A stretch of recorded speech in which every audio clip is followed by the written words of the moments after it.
I want to say a few things. First of all, there are 7 areas where Annie I've seen her. One, how she grew in her ministry. A lot of people would like to say, wow. Once upon a time I was a rejected heretic everywhere, but unfortunately now a lot of people around the world know me. And so it's a fame I don't like. My Savior was despised and rejected, and that's the way I want to go. But a lot of people see me in the pulpit and then they say, boy, how lucky to be the wife of such a man who gets such prominence. And the ministry that she has had through the years, I want to tell you, it didn't come through Bible study. That's what I want to tell you today, how her ministry came. First of all, I'll tell you 7 things. First of all, it was as a young sister, 16 years old. She was gripped when she went to a leprosy hospital. She traveled all the way in a train, all the way to Maharashtra. Those days it was safe for 16-year-olds to go in a train from Kunur and back. And there she saw these people with lepers with their hands all, and she had a great longing to serve them in some way. And there was no lady doctor that had ever come to that leprosy hospital because people don't like to work with leprosy. There was no cure for it those days. So she decided to be a doctor. Think of that. Why do people want to be doctors today? You know the reason. Why did she want to be a doctor? There begins the secret of a ministry. If you have that type of desire, God will give you a ministry too. It's a question of God. There's no partiality with God. All are the same in the choice of a profession. And when she graduated, almost everyone in her class did the American College Board exam and went off to the United States. She went to Maharashtra, to an out-of-the-way village which was infested with cobras, and they sent all the lepers there. And she worked in the mission there. That's number 1. Secondly, in her choice of a husband, many of you have chosen husbands. Did you ever choose a man who had no income and no bank account? Anybody here? Would you ever choose such a man who was bald? And the only thing was, here was one who loved the Lord. Many of your parents, would you give your daughter to such a man? Even if he loves the Lord.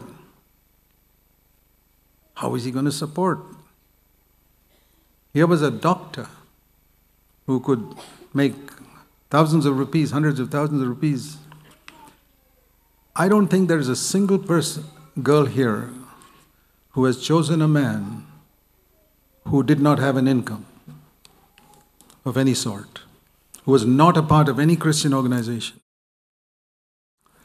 who had no bank balance and no income. So it's in the choice of a husband. That's the thing that God saw. From that comes a ministry. And it's very interesting. I'll tell you a little story. When she was in her final year in medical college, her finest subject was obstetrics and gynecology. And she expected to get top of the class marks for that. But she had to finish her written exam and go to Madras, where Chennai, those days it was called Madras, where they did the practical test where you had to examine a patient, and all the students from Vellore went to Madras those days. And her name, because it began with A, she was one of the first on the list to go to see the professor who was going to examine her. There were 2 of them, one man and one woman. And the woman was a non-Christian. And she saw Annie without any jewels, in simple white clothes and simple clothes, and she knew this is a Christian. And she hated people who came from CMC Vellore. And she lambasted her. The medical test, practical test is only 5 minutes. And for 5 minutes, she just hit out at her saying, you people think you're too clever and you think too much of yourself. And I don't know what all she said. Didn't even give her a chance to answer those practical questions. Not one medical question. You're good for nothing, this, that, and the other, and didn't allow the other man also to ask a question. He said, "Madam, can I answer the question?" "No." And the bell rang, "Go." No question. Result, failed. Failed in her best subject. So she came back to Vellore, naturally depressed as a young girl who was, 21, 22 years old. And she realized that where she had never failed in her entire career, she used to come first in the school. And now, and for the first time in her life, she's failing in her best subject. And how could she tell anybody, this person never asked me any questions, was just upset with me because I was a Christian? See, these are the type of things that God has seen. But do you think God will leave such a person without a reward? So because of that, she had to stay 3 more months in Vellore because she failed. And in those 3 months, I came to Vellore. And Brother Buxing suggested this marriage, and I met her. Otherwise, she'd have been in Maharashtra. You know, I told her I wanted to see that non-Christian lady doctor and thank her so much for failing my wife so that she could be 3 more months in Vellore so that I could meet her. What does it matter if you lose 3 months in your career if as a result of that, God uses that very event? You know, God used the crucifixion of Christ to be the greatest thing that happened. The greatest thing that devil did became the greatest thing that God did. I hope you're encouraged by that. Don't get discouraged when other people reject you because you're a Christian. You suffer for the gospel's sake. God has something wonderful for you. So that's how we... and you know, she also said to the Lord at that time when Brother Buxing proposed me to him, "Lord, I'm not a preacher. Here's a person who can preach so well. I can't preach." And the Lord said to her, "You don't have to preach." This is exactly what the Lord said to her. "He is my servant. You only have to take care of him." That's all. And that's what she's done for 49 years. It's going to be 50 years in July. And then the third thing, that was in choice of husband. Third is as a wife. Now everyone when get married, I'll tell you what every wife looks forward to have a home of her own. Till then she was living with her parents. Every young girl, I'm sure all of you got married, look forward to have a home of your own, where now you're married, even if it's a one-room house, to be the queen of the house. I was so poor, and I would not go to rich churches. I would not join any organization. I could not afford to rent a house in Vellore. What do you do when you can't afford to rent a house? Well, fortunately, my father was a retired pensioner living on 350 rupees a month, but he had a house. And I told Dad, "I don't want any money from you." But he said, "You can stay." They had one room spare in that house. And my wife and I, as soon as our marriage was over, we straight away moved in to live with my parents, her in-laws. How many of you girls who get married look forward to that? To live with your in-laws from day one. I could live there easily because they were my parents. And you know how long we took before I had a house of my own? 4 years. Moses stayed 40 years with his in-laws and God broke him. Jacob stayed 20 years with his in-laws and God broke him. Annie stayed 4 years without a house. If you knew that, how many of you would marry such a man? You wonder, boy, what a ministry she has. She's writing books. This is where it came from, not Bible study. She knew that and she willingly accepted it. If there was no other way, "Lord, if this is what you have arranged for me, well and good, I accept it." And at the right time, God gave us a house in which we lived. And in that house, we used to have our relatives come and stay with us almost from the beginning of our marriage. We served them. We served them. A brother came and stayed, a sister came and stayed, different brothers came. And my parents would come every year for 2 or 3 months. When it was hot in Chennai, they would come and stay with us. Every year, from 1972 to 1982, 10 years. How many of you can say, Your father-in-law and mother-in-law have come and stayed with you every year for 10 years, for 2 or 3 months with you.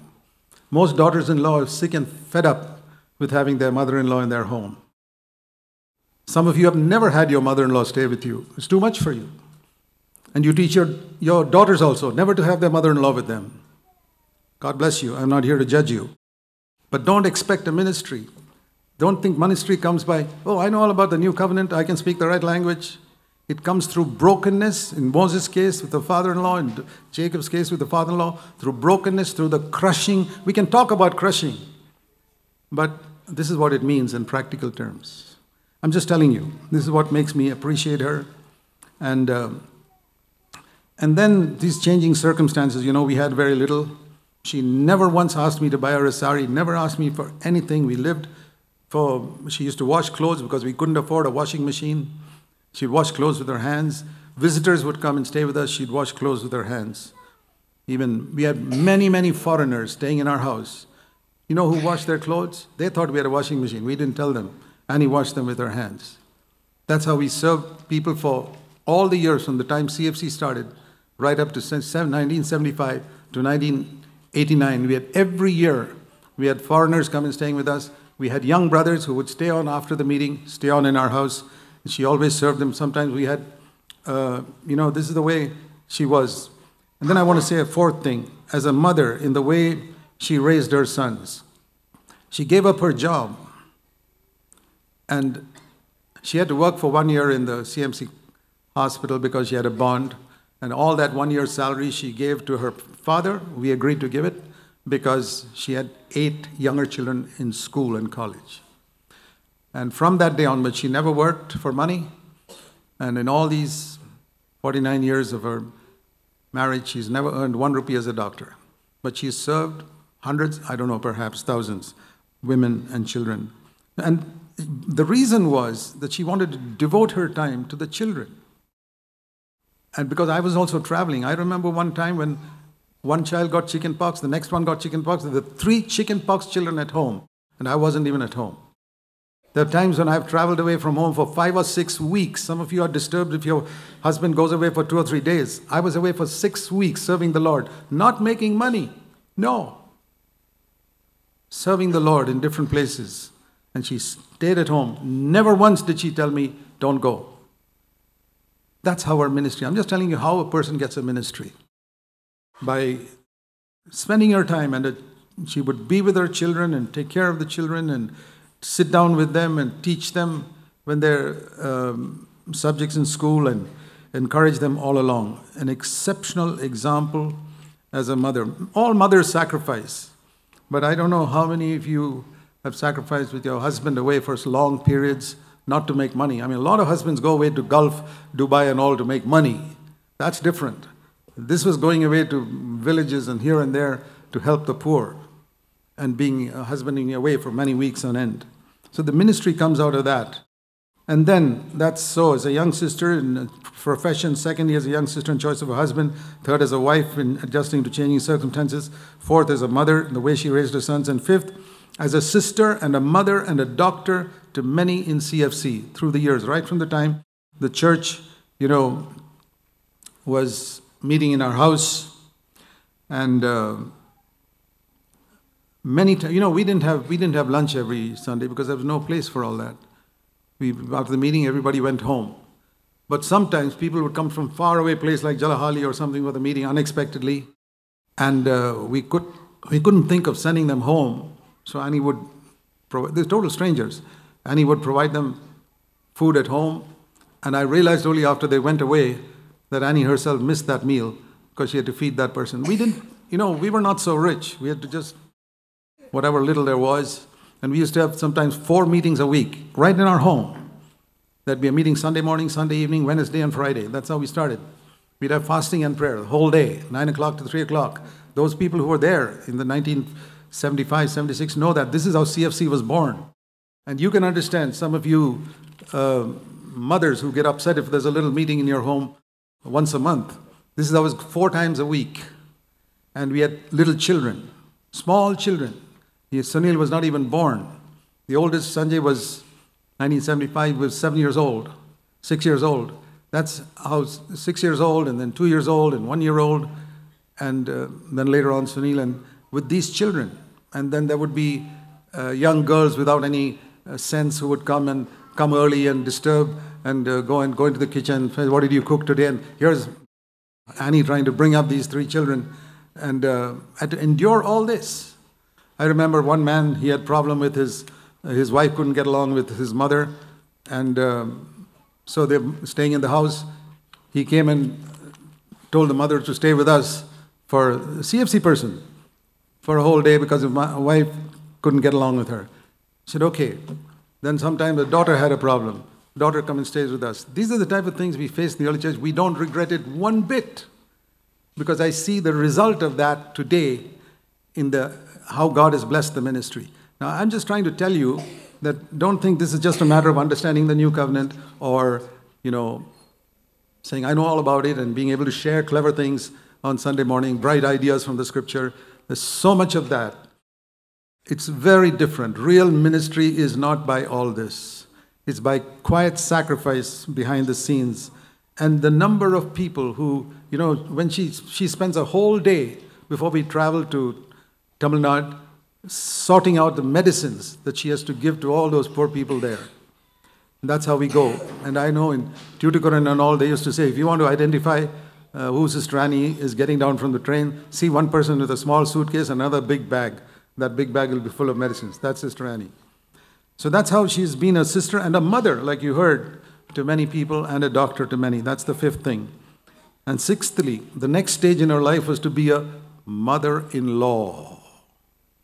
That's a tough one. Because the world is full of examples of mothers-in-law and daughters-in-law who just can't get along with each other.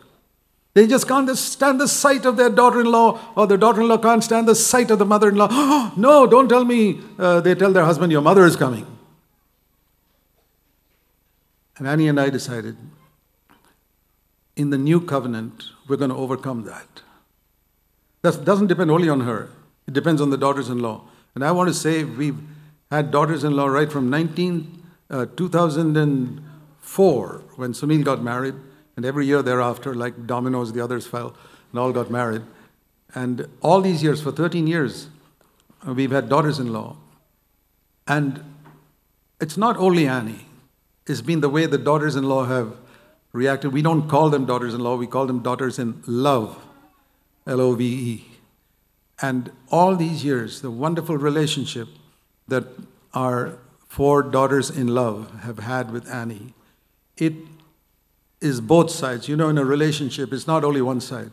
She has to be a very wise mother-in-law, and they have to be wise daughters-in-law. And I want to say we have always enjoyed our time in every single home that we've been. We've decided in our life to prove that in the new covenant, there is no such thing as a difficult mother-in-law, daughter-in-law relationship. If you can't overcome that, I say, forget about talking about the new covenant. Go back into some other dead church and preach the old message. We are not here preaching a message. We are preaching a life that overcomes all these other things that people say can never be overcome. I say, the new covenant, we can overcome everything. And these are all, I'm talking about people who call themselves believers. This is what the new covenant is, and this is how ministry goes. And I tell you, it depends more on the mother-in-law. All of you know that the biggest problem in mother-in-law, daughter-in-law relationship is always because of the mother-in-law, not because of the daughter-in-law. The mother-in-law is imposing, or how dare you treat my son like that, or some type of rubbish like that. In the old covenant, that's fine. But that's not how it is in the new covenant. So I'm very thankful that, the Lord has rewarded her. She took care of her mother-in-law and daughter-in-law, and my mother stayed in Bangalore for many years, and towards the end she stayed in our home. But even when she was not home and she had surgery and all, Annie went and stayed with her in the hospital to look after her. So it was a mother-daughter relationship when she was a daughter-in-law, and now she's reaping the fruit of that in her own daughters-in-law. So I thank God for all that's gone through. And finally, the exciting part as a grandmother to her grandchildren. I tell you, these grandchildren love her. They, whenever someone is in a hospital, Annie's the one who goes there, sits with them in the hospital and takes care of them and hugs them. They really love her. She plays with them. Whatever children's games are there, and she plays with them more than I do. And she's strong enough to be able to pick them up and carry them. My back is not so strong to be able to pick them up, but she does that. So these are the 7 areas where God has done something in her that's made her what she is. I want to say a few words as a husband. I want to show you something which a man wrote after his wife died. See this. It says, I never knew. I never knew. This is what a man wrote after his wife died. And I read it out to you so that none of you will have to say this after your wife died. Think of it now before she dies. I never knew how much she was to me. I never knew how patient she could be. I never realized until she went away how much a woman helps a man each day. And oh, I never knew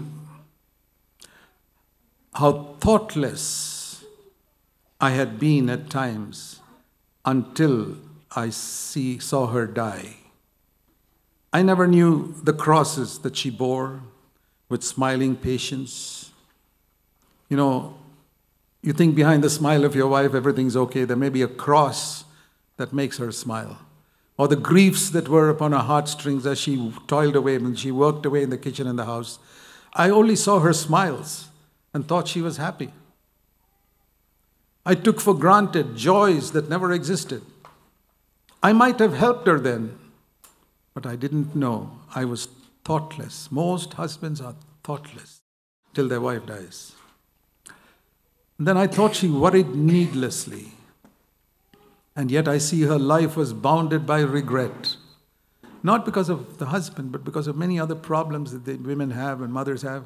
I might have done much more for her had I but known her sorrows, or at least if I had thought to try. But now that I'm alone, this man says, at last I see, listen to this, how much of pain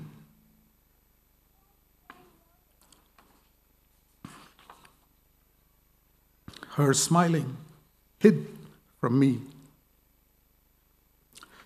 I never knew how much I leaned upon that little woman till I found her gone. How much her patience, gentleness, and cheers had meant to me through all those early years. How many little things she used to do to smooth my path. Alas, I never knew. I read that now and then. I want to be alert to those things, and I hope all of you husbands will be alert to it before your wife dies. Don't say those words afterwards. I also want to share with you a little pictorial display of how she was as a mother. The story of one mother. The young mother set her foot on the pathway of life. And she asked the Lord, is this going to be a long way? She asked her Lord. And the Lord said, yes, my daughter. The way will be very hard and long, and you'll be quite old before you reach the end of it. But you will find that the end is better than the beginning. God gave her 4 little sons, and the young mother was extremely happy. She could not believe that anything could be better than these 4 sons, these years. So she played games with her boys, taught them Bible stories, prayed with them each night before tucking them into bed, cooked nourishing food for them each day, and talked with them and laughed with them. And the sun shone brightly on them all, and the young mother said, nothing can be better than this. Then the night came. You know, there are trials in life, even with little children. And there was a storm, and the path became dark, sicknesses and other trials. And it's a picture of journey through life as a mother. And her boys shook with fear. And the mother drew them close to her and covered them with her sari. And her boys said, Mom, we're not afraid, for you are near, so no harm can come to us. Then the morning came, and there was a lake to be crossed. The steep hill of character development had to be climbed too. They crossed the lake, but the boys grew weary as they climbed the hill. The mother also was weary, but she could not show it, lest the boys get discouraged. So she kept saying to her sons, a little more patience, and we will reach the top soon. So the mother helped her sons, and they climbed, and they finally reached the top. The boys said, "This is the hill of character development. Mom, we could not have made it without you." That night when the mother lay down, she looked up at the stars, the children were asleep, and she said, "This was a better day than the last one, for my sons have now learned to face difficulties." We want our children to face difficulties. Yesterday the Lord gave them courage. Today the Lord gave them strength of character.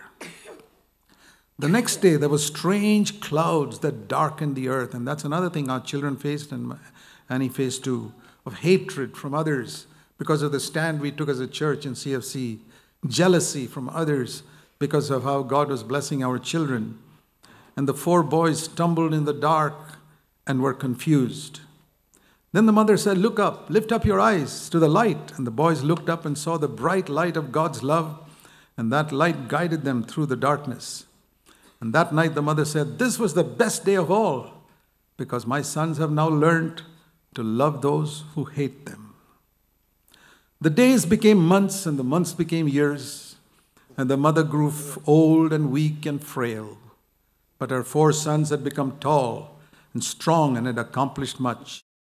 And above all, they walked with the Lord, and now when the way was rough, they carried their mother in their arms. The sons got married to 4 lovely girls who also loved the Lord, and they had children, both boys and girls. Grandchildren now looked forward to grandma's coming. Her smile and her love became their everyday longing.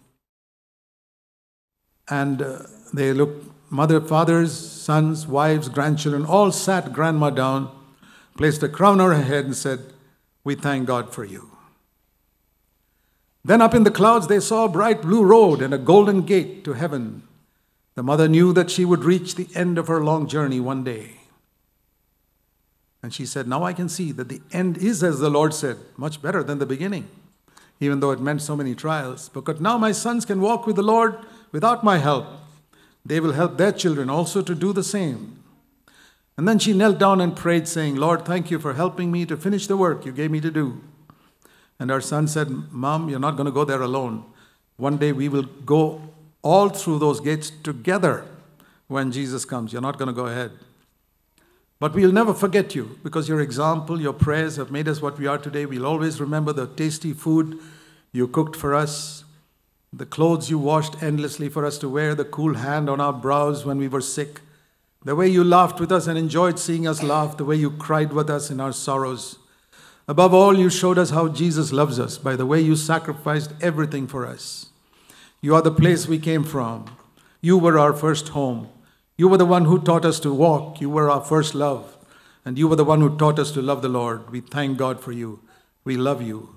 One day this mother will meet the Lord in the air, her Lord in the air, and she will say, "Well done, my good and faithful servant, for being a first-class mother on earth. Enter into the joy of your Lord."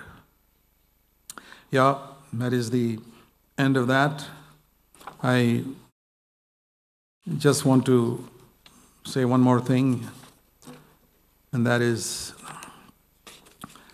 there is a song that I like to sing to my wife. So if you'll be patient with me. It's called "You Will Never Grow Old." Let me try. You will never grow old with God's love in your heart. Time may silver your lovely hair. God will still be with you everywhere. So keep God's love in your heart. That's the way, never to grow old. I thank God for you, my darling wife, for standing with me, bearing with me, being the mother of my children that has made life so exciting for me. God bless you.